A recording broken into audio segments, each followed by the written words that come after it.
Dear student, आज हम समझने की कोशिश करते हैं हीमोग्लोबिन के बारे में। हीमोग्लोबिन नाम से आप समझ सकते हैं कि इसमें दो चीज़ें हैं, एक तो हीम, एक है globin. Globin is a kind of protein which is globular protein. Heme is a kind of prosthetic group.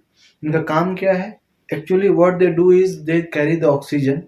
जब हम सांस लेते हैं तो हमारे लंग्स में ऑक्सीजन जाती है, तो ये हीमोग्लोबिन जो कि आरबीसी में होते हैं, ये ऑक्सीजन को लेते हैं, लोड करते हैं और ले जाकर टिश्यू को, डिफरेंट ऑर्गन्स को देते हैं। वहाँ पे अनलोडिंग होती है और वापस से कार्बन डाइऑक्साइड लोड होके उसे फेफड़े तक लाते हैं और हम एक्सहेल करके आउट कर देते हैं।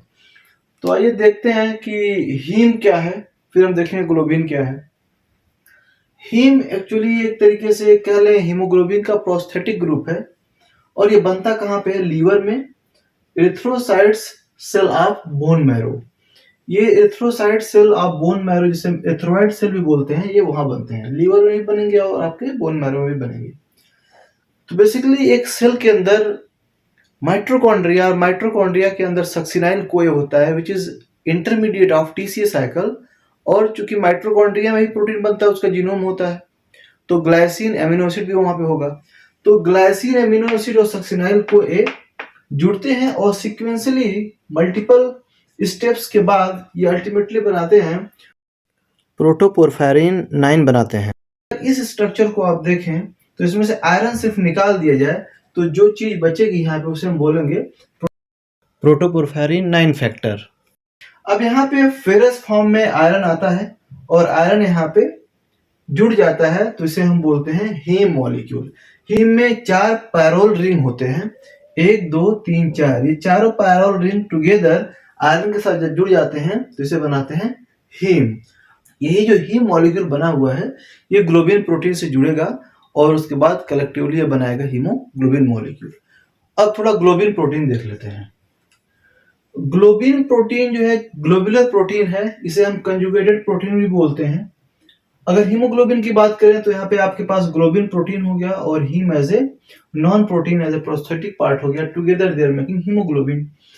अब इसमें होता क्या, हीमोग्लोबिन में अल्फा और बीटा, 2 अल्फा और 2 बीटा चेन होते हैं। तो यहाँ पे आप समझने की कोशिश करते हैं, ये हीमोग्लोबिन है पूरा। तो ये जो सेंटर पार्ट आपको दिख रहा है, ये है एक्चुअली हीम मॉलिक्यूल, और जो राउंड शेप मैंने बनाया हुआ है ये आपके हैं अल्फा और बीटा चेन है। तो ये आपका अल्फा चेन है और ये आपका बीटा ग्लोबिन है। अल्फा चेन या अल्फा प्रोटीन कह लें, ये आपका अल्फा प्रोटीन है, ये अल्फा प्रोटीन है, ये बीटा और ये बीटा प्रोटीन है।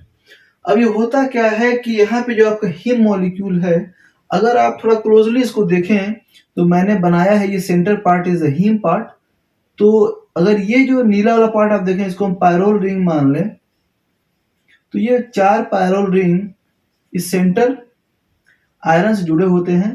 तो जुड़ने के बाद ये बनाते हैं हीम मॉलिक्यूल। तो ऐसे 4 मॉलिक्यूल हीम के रहेंगे और 4 प्रोटीन ग्लोबिन प्रोटीन रहेंगे। इसमें मैंने बताया अल्फा, ये बीटा और ये बीटा।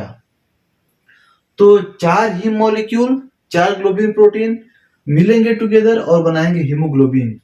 यहाँ पे जो आपको ग्लोबिन प्रोटीन है वो हीम के आयरन से जुड़ता है और वहां पे एक अमीनो एसिड है हिस्टिडीन, जिससे ये आयरन जाके या आयरन के साथ ही जाकर लिंक कर जाता है, जुड़ता है। और हिस्टिडीन से ही आपका जितने भी लाइक ग्लोबिन प्रोटीन है वो हीम के आयरन से जाके जुड़ते हैं और कलेक्टिवली ये बनाते हैं हीमोग्लोबिन। आइए अब देख लेते हैं नंबर ऑफ अमीनो एसिड्स जो ग्लोबिन प्रोटीन है। जैसे मैंने बताया 2 अल्फा और 2 बीटा हैं। तो अल्फा चेन 141 अमीनो एसिड का बना हुआ है, चूंकि 2 यूनिट हैं इसके, तो 141 प्लस 141। और यहाँ पे आपका हो गया बीटा जो 146 अमीनो एसिड का बना हुआ है। बोथ यूनिट की बात करें तो 146 प्लस 146, टोटल 574 अमीनो एसिड ये बने होते हैं। तो यहाँ पे क्लियर हो गए 2 चीजें कि एक तो सेंटर पार्ट जो आपका हीम पार्ट है, 4 हीम मॉलिक्यूल, और यहाँ पे आपके 4 ग्लोबिन प्रोटीन, जिसमें से 2 अल्फा और 2 बीटा यूनिट जब सारे ऑल टुगेदर आते हैं तो ये बनाते हैं आपका हीमोग्लोबिन। और ये जो आपका अल्फा या बीटा ग्लोबिन प्रोटीन है, ये इसका जो अमीनो एसिड पार्ट हिस्टिडीन है वो जाके आपके हीम के सेंटर आयरन से जाके जुड़ता है और कलेक्टिवली बनाता है हीमोग्लोबिन।